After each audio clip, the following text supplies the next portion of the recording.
윤석열 대통령 탄핵 심판 선고 이게 언제 나올지 이게 지금 최대 관심인데 오늘이 5일이지 않습니까? 결론부터 말씀드리면 일부 언론에서 점치기도 하는 그 모레 7일은 아닐 것 같아요. 왜냐하면 노무현 전 대통령, 박근혜 전 대통령 때 모두 금요일을 했기 때문에 아마 모레 아니면 다음 주 아니겠나 그랬는데 제가 들어보니까 이 선고를 하려면 한 통상적으로 한 이틀에 3일 정도 전에는 이제 날짜를 잡더라고요. 그런데 이제 오늘 벌써 이틀밖에 안 남았기 때문에 오늘 좀 물 건너간 것 같고 다음 주 아니겠느냐 뭐 이런 얘기가 있어요. 어떻게 전망하십니까?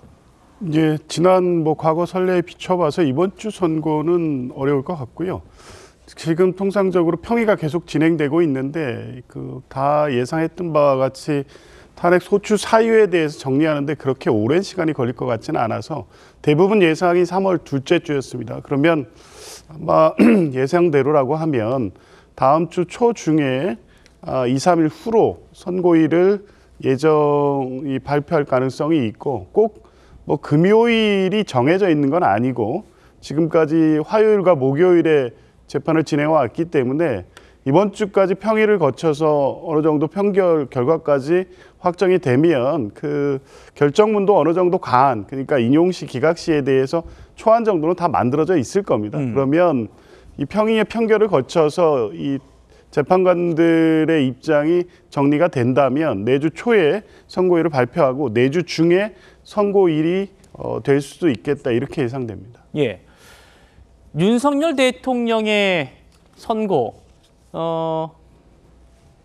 이제 조기현 위원장님께서는 7일 또 14일 유력하다 이렇게 말씀 주고 계십니다만 14일보다 더 늦어질 수 있다 이런 관측이 나오는 배경이 하나 있습니다. 바로 헌재가 대통령 탄핵 사건보단 먼저 결론 낼 걸로 전망됐던 이 한덕수 총리 선고 이거 아직도 끌고 있기 때문입니다. 들어보시죠.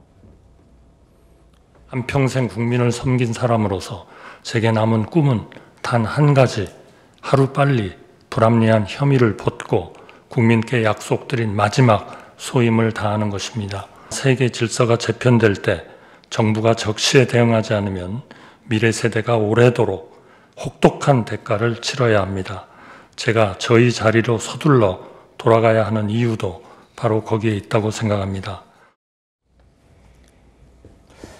한덕수 탄핵 사건 이미 변론 종결됐습니다. 대통령 변론보다 일주일도 전에 종결됐는데 왜 아직도 선고가 안 나오는가? 알고 봤더니요. 헌법재판소가 검찰의 수사 기록을 받아달라는 국회 측 요구를 다시 받아들였다는 겁니다. 지금 그래서 변론이 끝나고 선고만 남았는데 검찰이 자료 줄 때까지 지금 기다리고 있다는 겁니다. 그런데요, 이 얘기요. 문영배 대행이 이렇게 과거에 말했었습니다. 한번 들어보시겠습니다.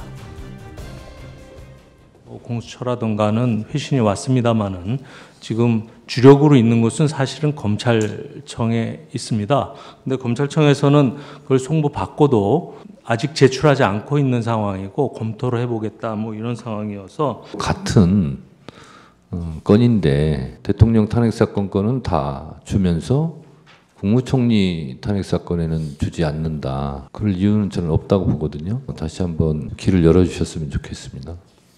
제가 정리하겠습니다. 그런 주장도 할 수 있고 저런 주장도 할 수 있는데 송부 촉탁 기록을 보낸 사람은 혐의가 뚜렷하기 때문에 보냈고 보내주지 않은 사람은 혐의가 없거나 증거가 매우 미약하기 때문에 보내줄 단계가 아니다. 이렇게 생각할 수도 있겠다 싶고요.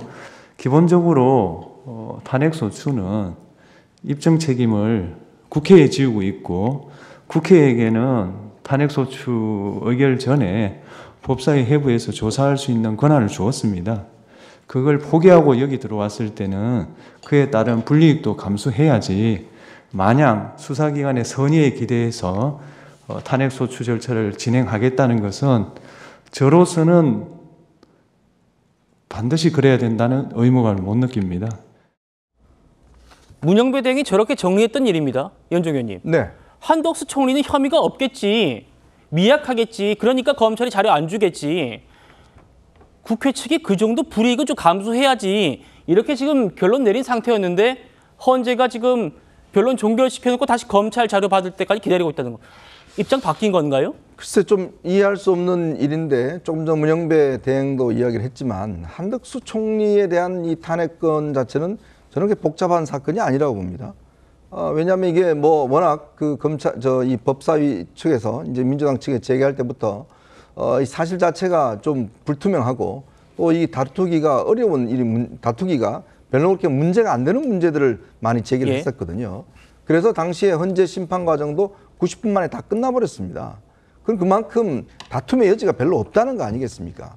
자, 그런데 당시에 결국 한덕수 총리를 이 탄핵 소추한 것은 결국 헌법재판관 임명 안 하니까 그에 대한 보복성으로 한 거 아니겠습니까?